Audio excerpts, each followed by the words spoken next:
can see where it goes at least one hand, two hands at times. It's like if you know, like when you pay rent, you don't know where the money goes. So, and then ultimately it ends up in the hands of individuals that have very negative energy and their DNA and everything that is there.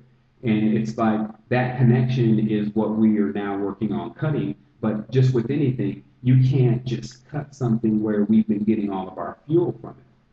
It would actually kill the host. It would have to learn how to plug itself into something else and then cut. See, so it becomes like a real procedure, almost like a surgical procedure to remove people from money. But again, the citrine and the citrine and the selenite will come to aid. If you realize that many of, definitely all of these crystals are alive, the beings that they correspond to already made some of these mistakes a long time ago.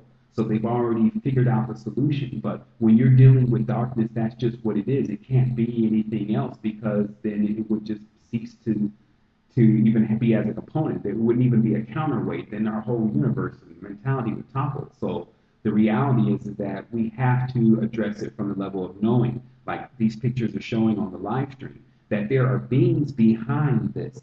They look strange. They are the real extraterrestrials, and they're there. And when you're in an altered state of consciousness, you can see them too. And so I know they 100% exist. So these, there's no amount of, if you have this guy in your hand and he's vibrating right into your energy center, which is where your hand is, that's not going to have some kind of effect. But that's why it says you get this wisdom to actually know about all this, and this begins the steps. You start to actually awake and realize what's happening. You realize, okay, this is serious. You mean I'm in Earth right now during the Mark of the Beast program? Oh, hell no, let me get out of here. Because that's what it is for them. It's capital Hill, or Hill, H-L-L.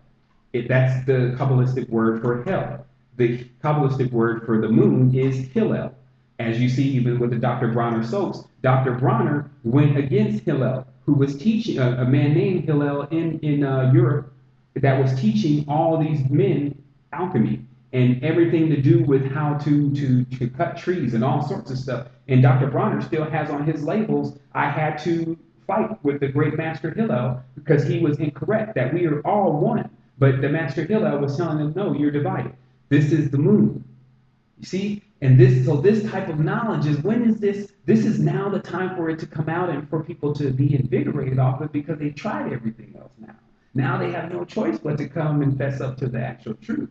And so that's what we're doing. So again, brother, I definitely appreciate you calling in. If you have another question, I can't take that question. We have about 4 more minutes left in the conversation.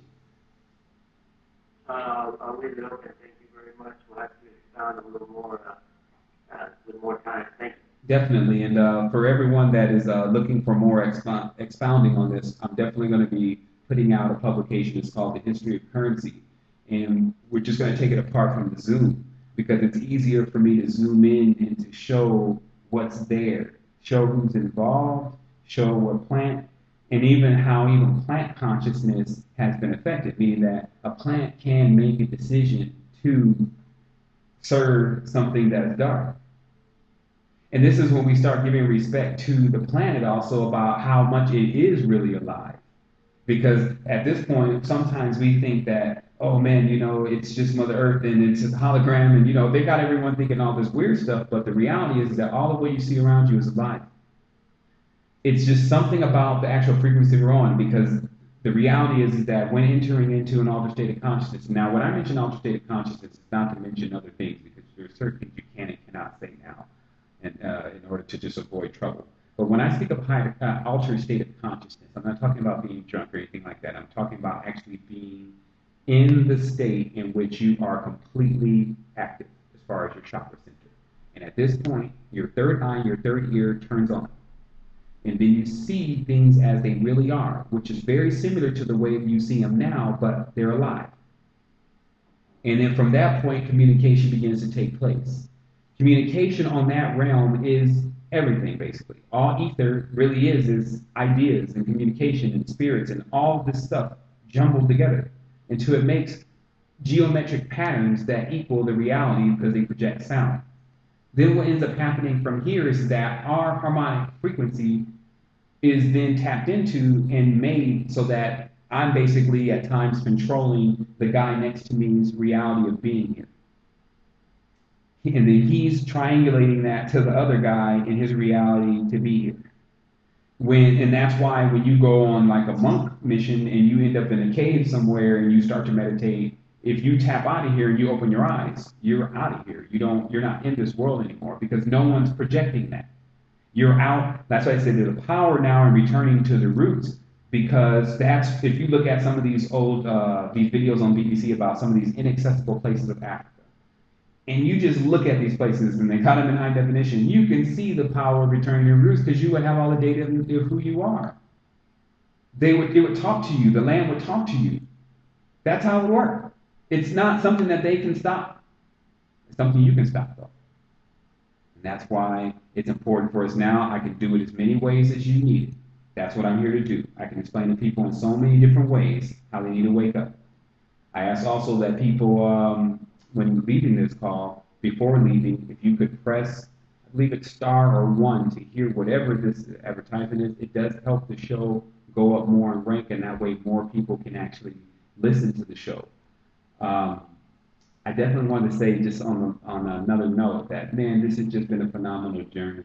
Like, regardless of all of this, like I said before, wherever we're going together. And there's many of us here that are more than equipped to deal with things if we happen to be released from this body at one moment. Meaning that everything, like we were talking about with these fear mongering, what's the worst could happen? You would end up outside of your body.